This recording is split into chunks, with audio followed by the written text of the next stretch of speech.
Sales leadership involves three things: compensation, coverage, and capabilities. It's a far better adoption to help the AEs recognize why they need to do what we're coaching them to do, as opposed to me saying, dude, you haven't filled this out. We as salespeople, at least this is how I felt when I was frontline in the teams back in the day, you feel like you're alone, right? You're out there. Yeah, you have company and so on, but you are the one who's representing the whole company, right? And this is another thing that I think we as leaders need to reinforce with our salespeople, which is that it's not just you, dude, do that. It's the whole company is behind you, right? How do you get adoption beyond incentive and force? So let me illustrate this with an example.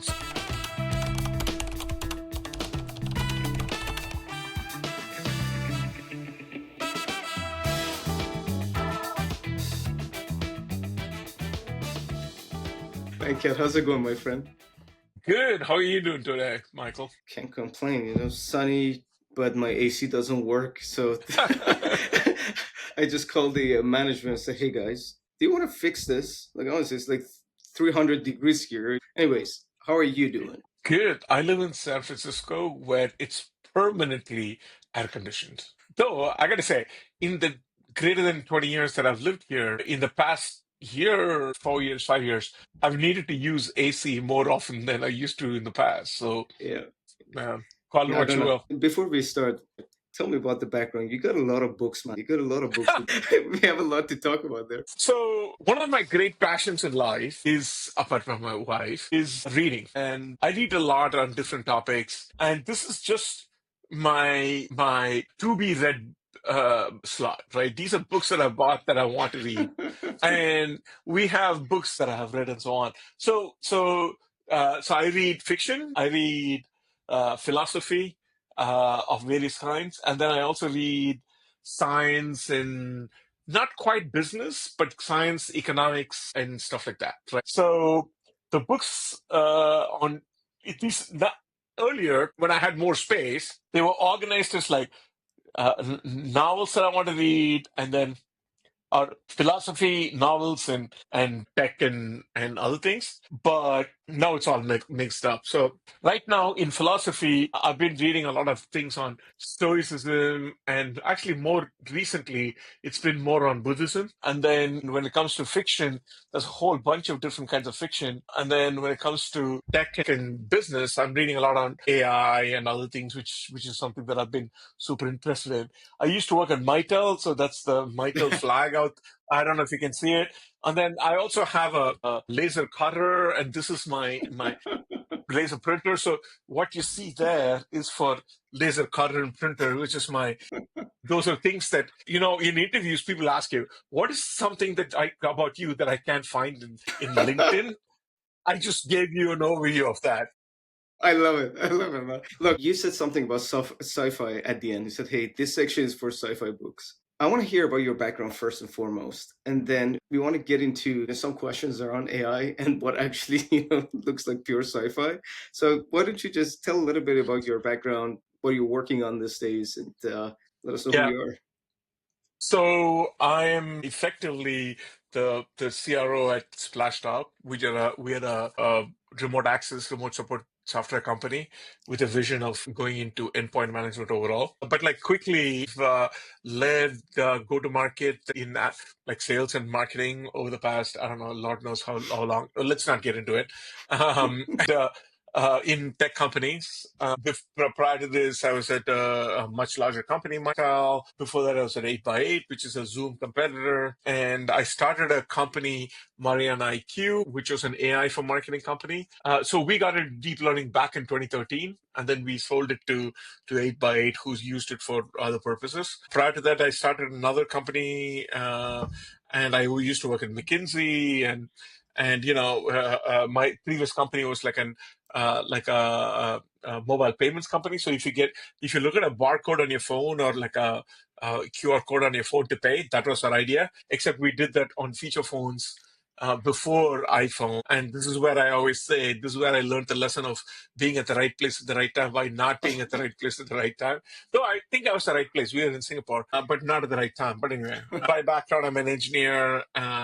and I also have a business degree from Michigan. I went to IIT Madras in India and I did a master's. I was doing a PhD at Georgia Tech, but I bailed out of the master's in aerospace. So I'm a certifiable rocket scientist, as people say. Okay, can you please stop making the rest of us, look so bad? No, no.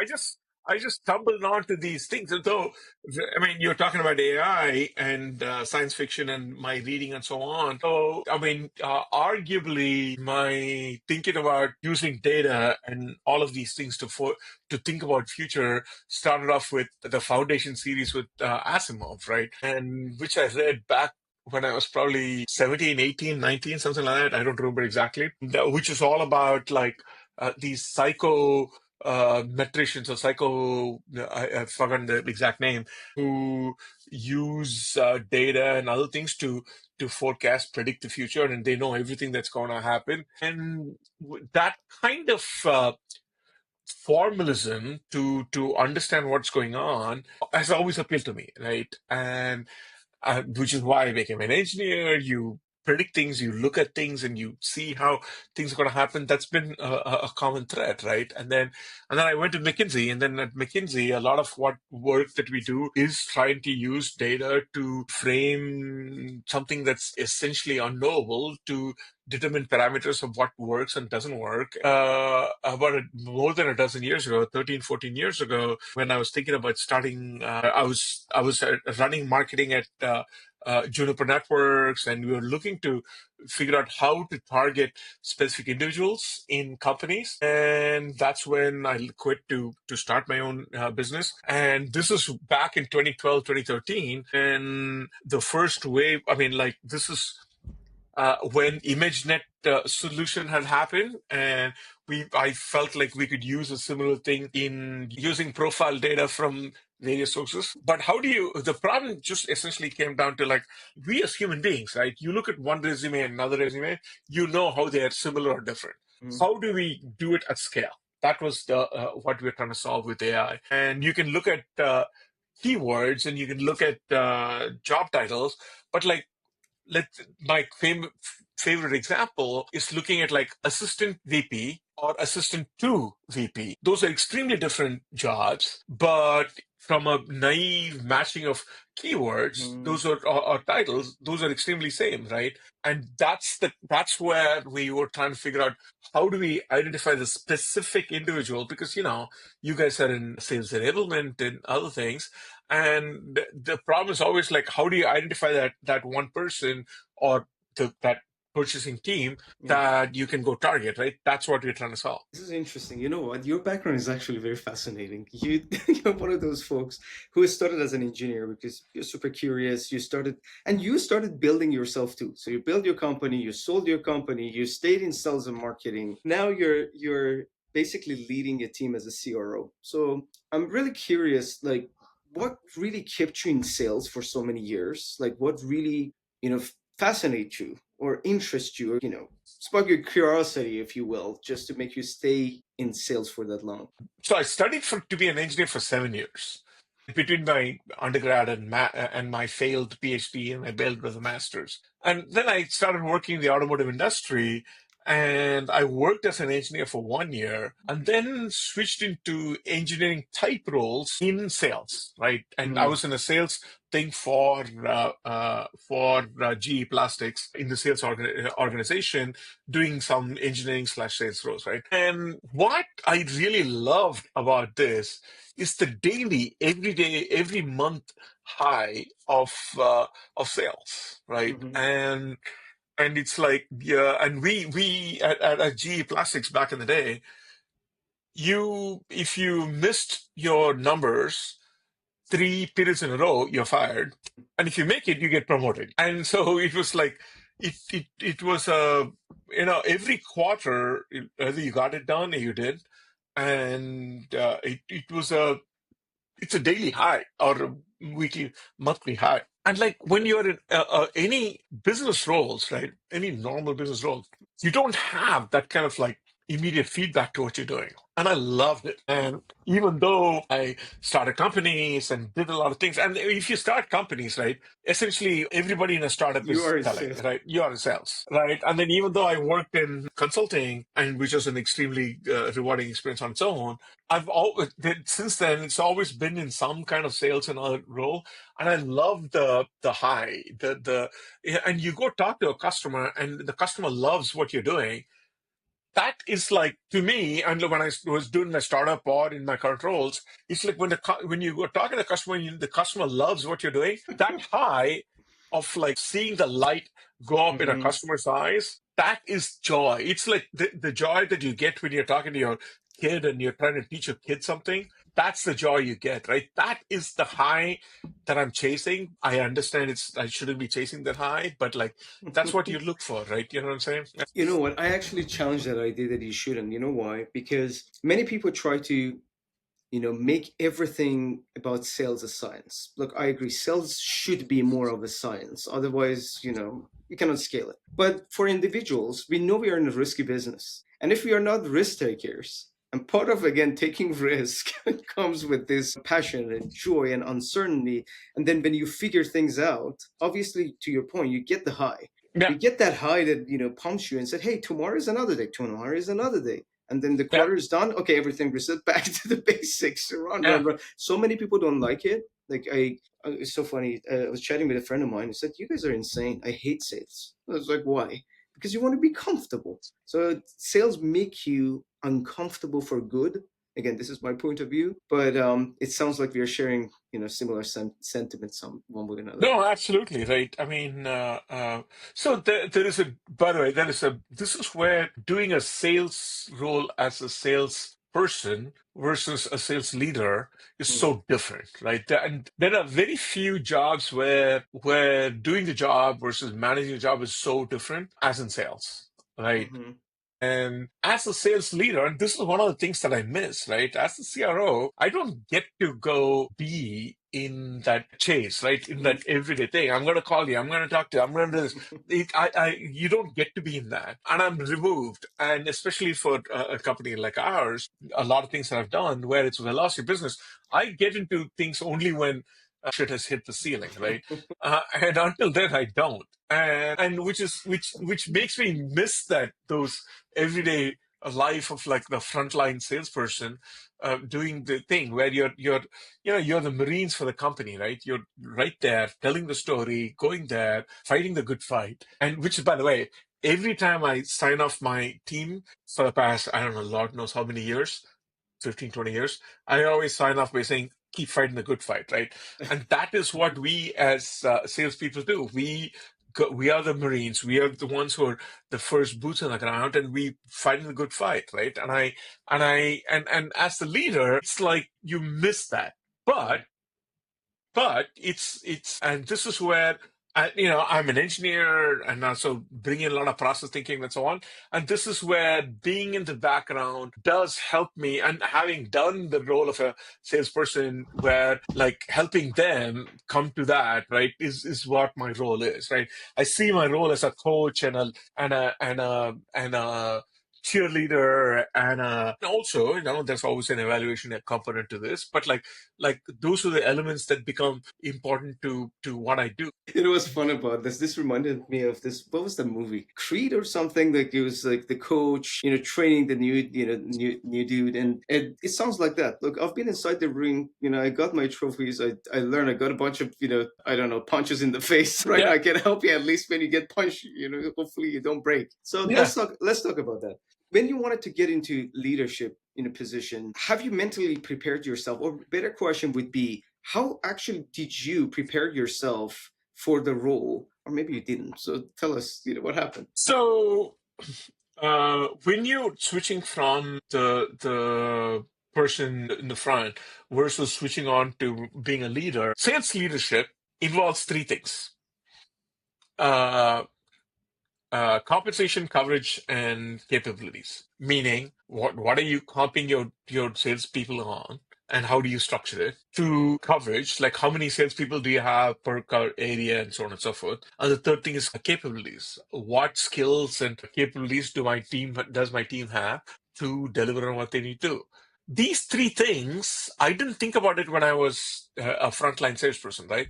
We as frontline salespeople, often we would resent like spending, like back at GE, we were trained in Six Sigma, and we resented the fact that we took a week off or whatever to go do the training, right?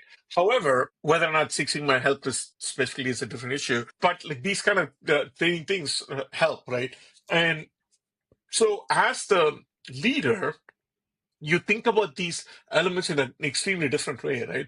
So as a leader, I'm less thinking about me pitching to a customer as much as making sure that my frontline is telling the same story, is doing the same thing to represent the company, to solve the problems of the customer, which is all that matters at the end of the day. The customer truth is where everything arises anyway. And that is what matters, right? So it's a flip in terms of like doing things versus getting things done. And as salespeople, we're always like in the action. We want to be in the thing and we want to go do that. And making that flip to getting things done as opposed to me doing it, it's a huge change. Mm-hmm. Which is why a lot of great salespeople do not become good sales leaders, right? And which is why, I mean, some organizations like, IBM is a great example, Cisco and so on and so forth. A lot of these sales guys, they might become like VPs and so on, but they're still like managing one account. And in that account, they might manage $100 million, but they're not managing a big team, right? Or they might manage influences, but they're not like they're not managers in that sense. So anyway, so when you're making a transition from the frontline to leader, you're thinking about how to get shit done as we're doing shit. And for that, we control certain levers, right? And again, a lot of people get fixated on compensation. Of course, compensation is important. And then coverage in terms of like number of people that you have is again another thing that a lot of us get fixated on. But one thing that I do think is over the past, let's say, 4 years that I've become more fixated on, that's capabilities, which is like how do we develop the capabilities in the team to make them all good, right? So now I don't know if you want to answer, but I'm just gonna go off on a tangent. Go for So it. about like 4 or 5 years ago, we implemented this tool, groove at 8x8. And what we found was that the people who it helped newer folks and people who are not doing well to scale up and do well. It didn't help the people who are already doing well. And the reason being, people who are good and achieving their numbers day in and day out, they already follow the best practices, even though they might not have recognized they somehow stumbled onto it, right? And the reason I bring this up is that AI, technology, automation, all of these things, I don't think this is a big debate that's going on right now, right? I don't think it's going to make the top guy even better or gal become much better. It's going to make the long tail Mm-hmm. achieve numbers faster and make the ramp up of newer AEs and newer things, all of these things faster, right? And AI can be deployed, AI technology, all of these things can be deployed in multiple ways. You can think of like sales engagement tools to repeatedly follow up and do that. You can use that. Or like what we're doing as Splashtop, you can use ChatGPT and other tools to coach you on how to do things, and you guys are of course doing things on that front.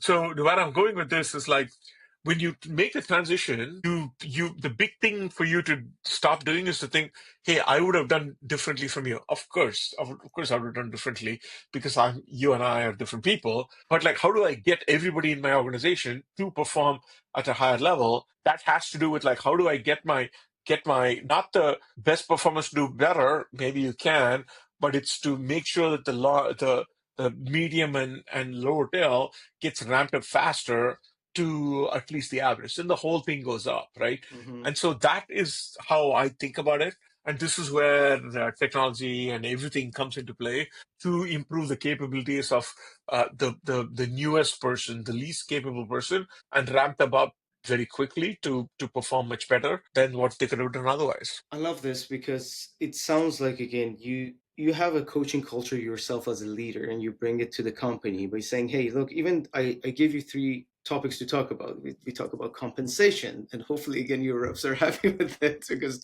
that's a big topic to really open up and talk about. But then you said even headcount. Like many people focus on headcount right now. Okay, money was cheap before. We hired a lot. Let's fire a lot. Let's get someone else's BC players to our company with the hope of building A players. And to me, it sounds like that 80-20 dynamic should change, because of the fact that, again, hiring a lot of people might not be the best strategy. You need curious people who really get their hands dirty with new technology, new ways of doing things. And to me, old playbook doesn't work, and we don't even have a playbook right now. Even there is no playbook.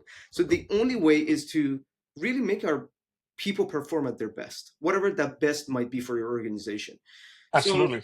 let's break that down. I'm really curious to hear your process, even before AI gets involved for that repetition of practice or coaching. Where do you start? Where do you start your assessment? What steps do you take before implementing anything? So the biggest thing to do that is starting off with metrics, right? What are you trying to achieve?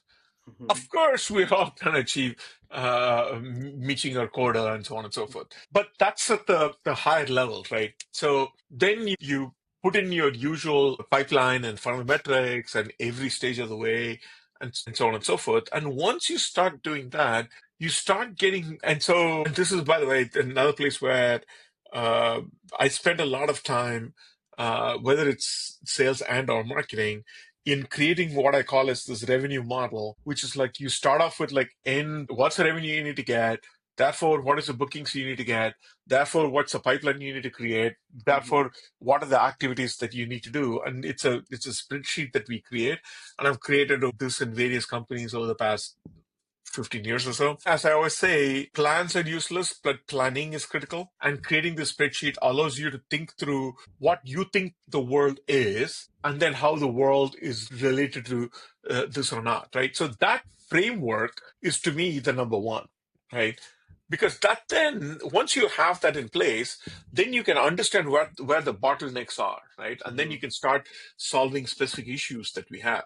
So, for instance, in a lot of companies that I've been to, I've introduced outbound for a company that's primarily relied on inbound. And typically, any SaaS company that's primarily relied on inbound that's going outbound, the sales guys need to be trained, right? Because it's Mhm. unfair to expect some salesperson to look at a deal where, on the one hand, in inbound, you have someone who's trialed us, which means they probably have trialed somebody else, and have done everything else, and have decided to buy, and then we just need to go through some mechanics around contract and other things. Versus you go to a place where they don't know about you, they need to be coached, and they need to be talked about this, right?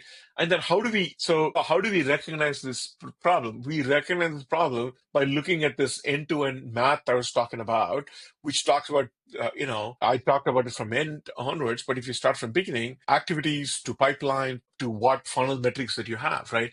And then you understand where the drop-offs are, and then try to help the folks, sales team, on how to solve the specific issues that we have in each of these things. Some of this is with tools, some of this is with training, some of this is, at McKinsey, we used to call this like forum and field.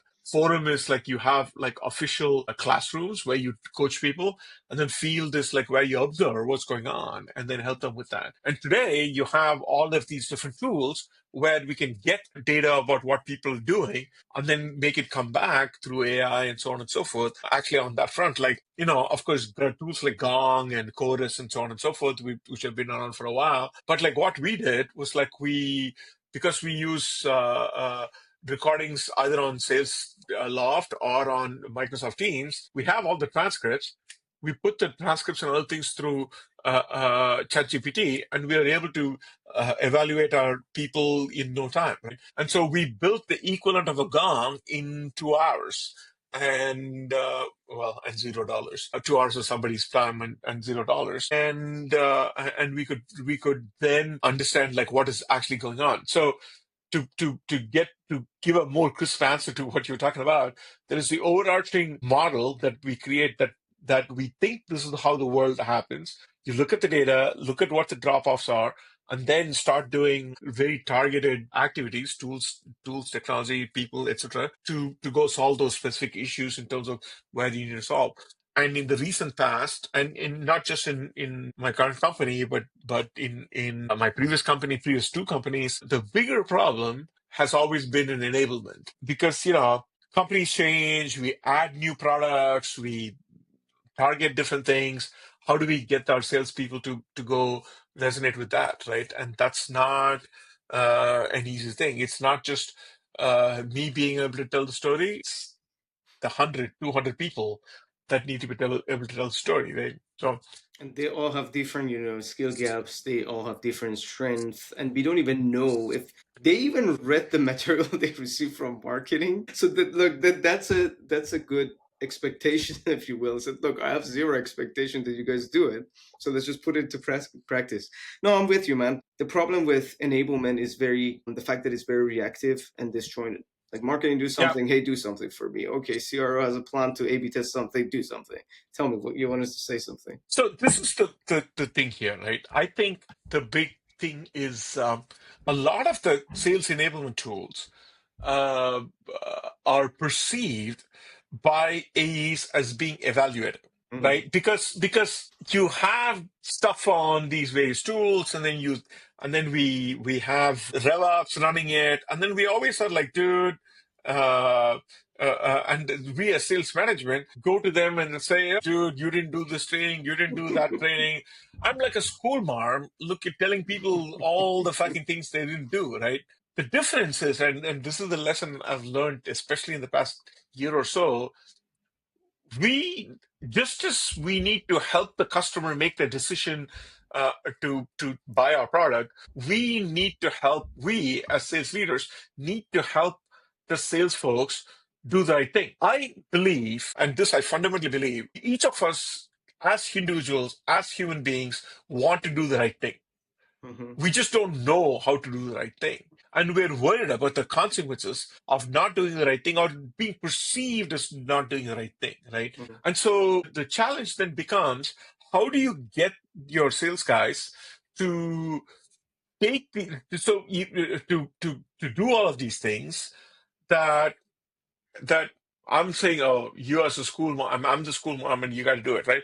Instead of that, you pivoted to saying, okay, how can I help you do your job, right? And I give you these tools to get you to do the job. And by the way, even if you're had followed the old command and control structure where I'm telling you what to do and you do it, at some point you will get there. But it's a far better adoption to help the AEs recognize why they need to do what we're coaching them to do, as opposed to me saying, dude, you haven't filled this out. Which, by the way, don't get me wrong, I have used compensation as a way to get people to do all these courses, but that's not the only way, right? Mm-hmm. It's the combination of that with helping them to recognize why all of these things are good things, and then helping them with going through that, if that makes sense. This is such a relevant topic to talk about, like adoption, because everybody wants to, get a piece of the new thing. I want to implement AI. Someone like you, you're more hands-on. You build your own, GPT and give access to your reps and evaluate them. Someone else buy a product. Someone else do the mix. But the most important thing is if your end user doesn't see value in this, you're just wasting your time. And I've seen this even with some of our own clients, and we learn a lot, about like adoption while doing this practice. Is that I come and, push my people to use this. At the beginning, it might actually help, because if people don't try something because they're burnt by all the tools that you throw at them, it didn't work out, it might help if they see the value behind that tool. Absolutely. Very difficult, because as salespeople, Absolutely. former sales, another tool, Jesus Christ, let me do my job.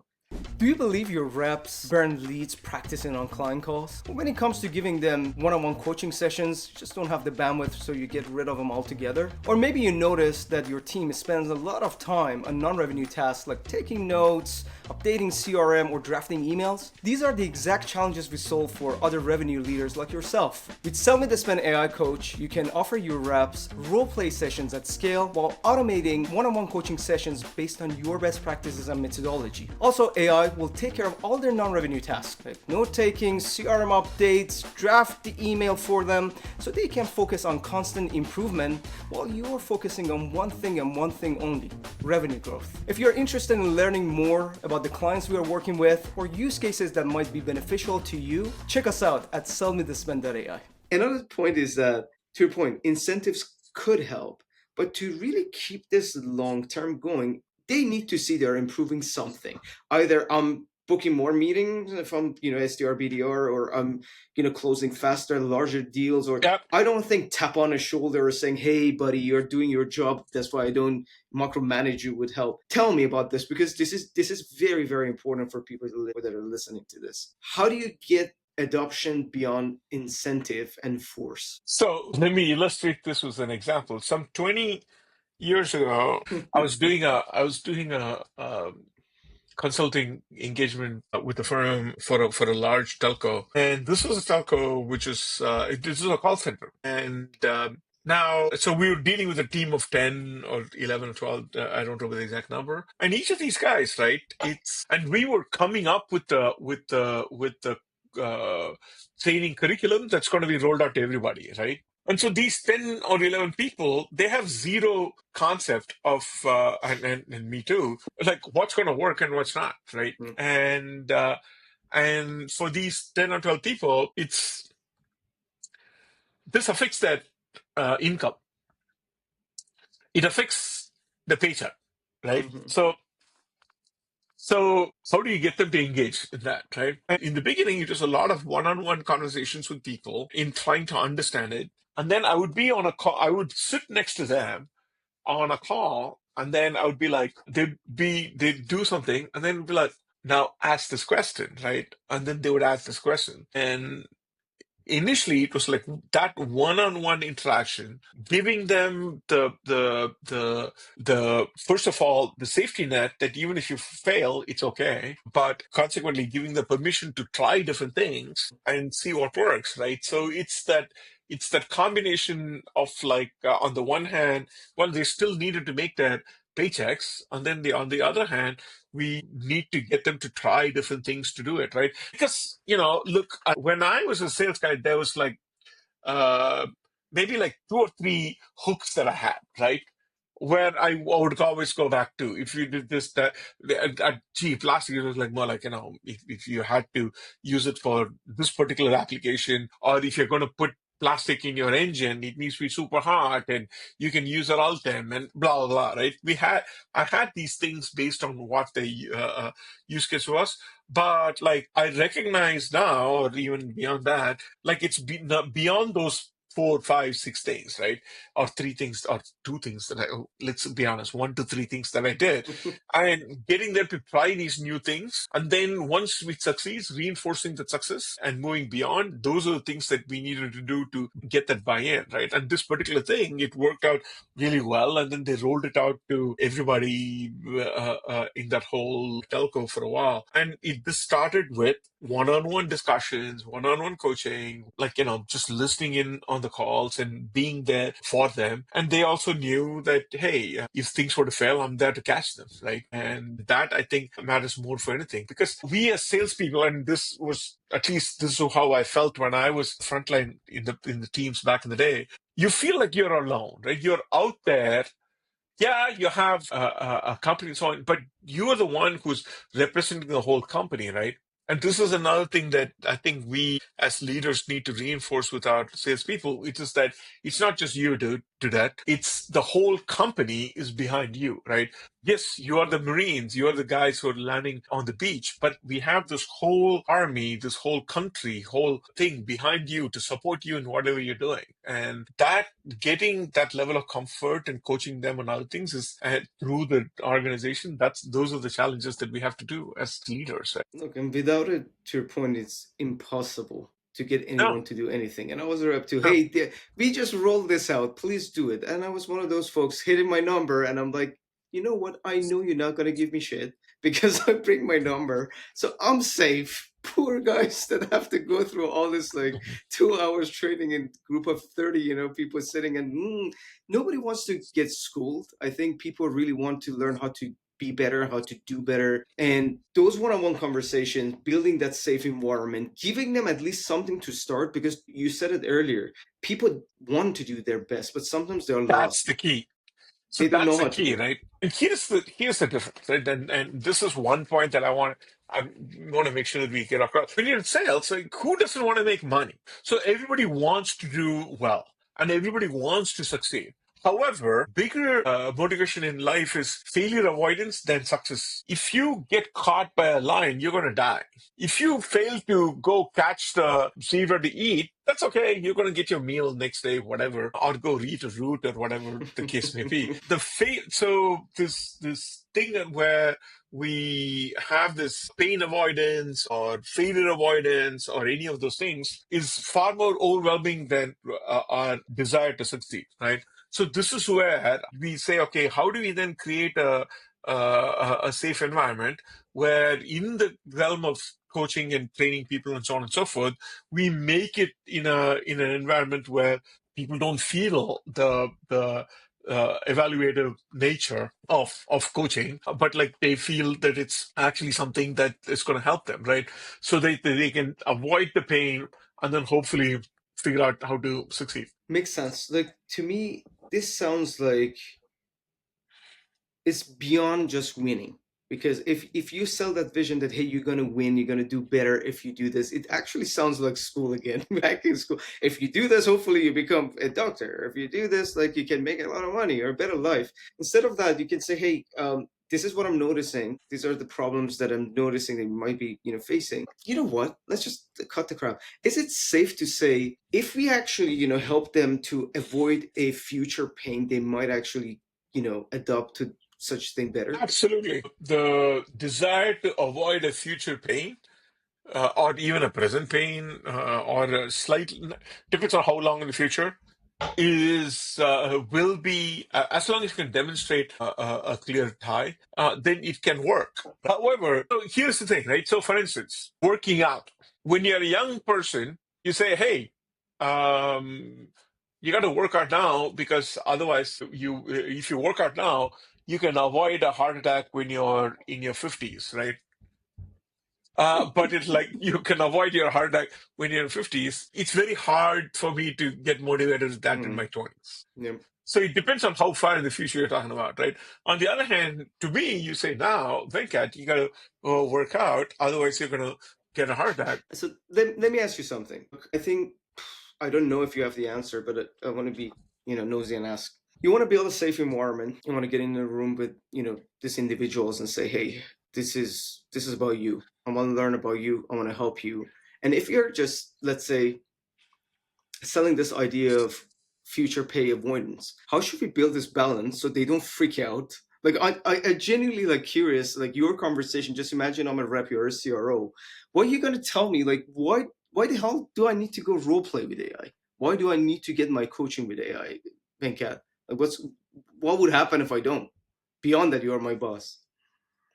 Well, actually, I mean, like on that front, like if people were to do something just because I'm their boss, then I've lost the game, right? Because Exactly. it's not going to sustain. So I'll just illustrate what we have done, even in my current role. It is so as a part of our overall coaching rollout.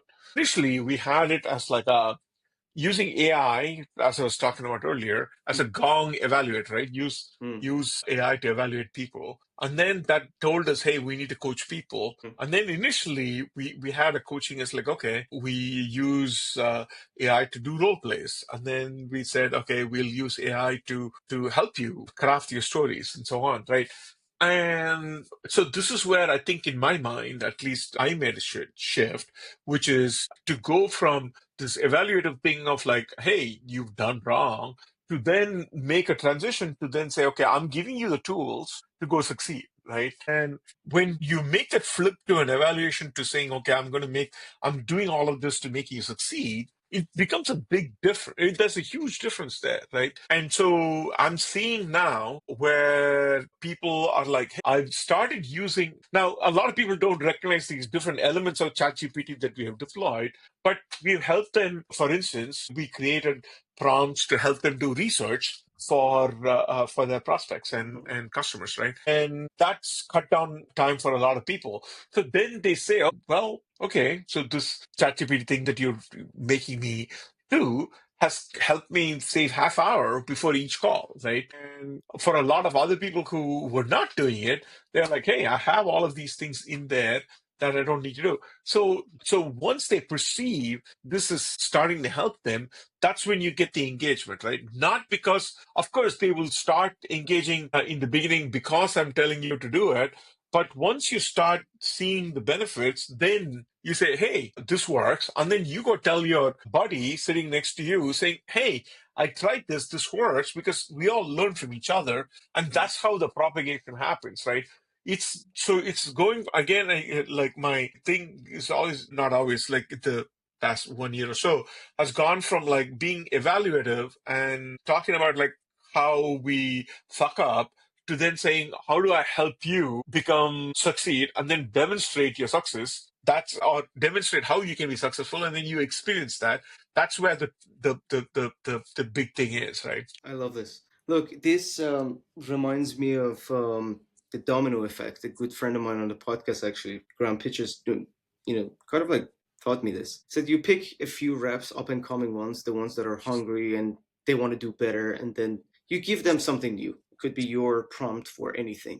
When they get, some result, and you keep pushing to, make sure that they apply it in real life, you build your case, and then you shoot it straight to the CRO, for example. Say this manager, these three teamed up with enablement or whoever rolled out this program, they got a great result. So everybody wants to be like them. But even more importantly, like that, maybe you artificially build that environment. I love the fact that you said, people talk to each other. Your early adopters are your reps. If one person even see value in this, maybe he tells two, three other people, and then Exactly. it has this, snowball effect. And even if it doesn't pick up, you learn something that, okay, this doesn't work out for my organization for whatever the hell reason. You either dig in or you pivot and try to introduce other concepts. I Other love stuff, that. right? Yeah. Look, I know we're almost about time. I have three quick questions for you. Three It's quick, almost two. Yeah. quick answers. So finish this sentence for me. Sales leaders would be 10x more effective if they just. Trusted their sales reps. I love that. What was your most painful sales loss, and what did it teach you? This is not a short answer, but most painful sales losses are times where we were a solution, but we didn't explain it to our customers. The name of our company is Sell Me This Pen, and many people actually hate that, and many love it. I don't know which one you are, but many challenge that. Okay, pen is too old to sell these days, so this is not the best question to ask when you walk through the interview process. So just imagine you can change pen to anything. What should we be selling? And maybe you just complete this sentence. Sell me this what? Actually, sell me the pen. This pen is actually not a bad thing, right? Because I'll tell you why. By the way, SMTP. I used to be in networking, and SMTP in networking is an extremely different thing. The reason why I think, at least to me, SMTP or sell me this pen makes sense is this thing where any sales interview you go, it's like, oh, sell me this ball or pen or whatever the case may be. And we've all been there, right? I mean, Yeah. years ago, I literally was in an interview where I think it was with Microsoft, where they asked me to say, where the interviewer was saying, okay, sell me this pen. And I don't know whether I sold it to her or not, but like it's something that we all recognize, right? And so I Sure. don't think you should change it. All right, there you go. All All right. right. Last question. I have a very seasoned enabler next week on the show, and his name is Lawrence O'Connor. I don't know if you've seen him, on LinkedIn, but we share a lot of great stuff. Do you have any questions for him so I can ask him? Actually, yes. This is a very broad question. Like, how does Lawrence O'Connor think about AI affecting sales enablement, right? So the traditional form of sales enablement used to be like, giving you the right PDF or PowerPoint at the right time. Now it can be more tailored and like, I think sales enablement now needs to morph into a place where I truly enable the salesperson, right? So if I'm going to take a meeting with Michael, what should my pitch be? And this is some of the things that we've implemented in ChatGPT. Like, what should my pitch be? What is the hook? What's the deck?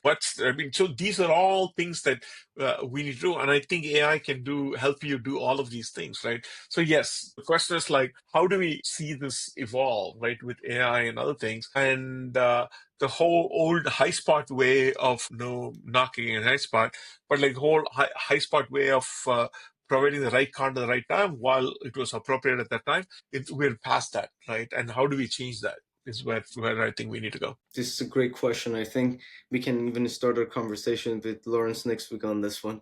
Look, I Yeah. appreciate you, Venkat. I love this conversation. I like the laugh. If someone wants to reach out, can they and how? So you can follow me on LinkedIn at Venkat Nagaswamy or LinkedIn/IN/Venkat Nagaswamy. We will Uh, include it. yeah, and then Twitter, I'm on at Venkat Nagaswamy, and I think a single word. And I'm on Blue Sky, the same at Venkat Nagaswamy. Those are the places where I hung out. Blue Awesome. Sky more than Twitter anymore, or X, I should say. Yep. All right. All right. Amazing. Thank you very much. I love the Thank you. conversation. And until next time, bye now. Likewise, my brother. Cheers.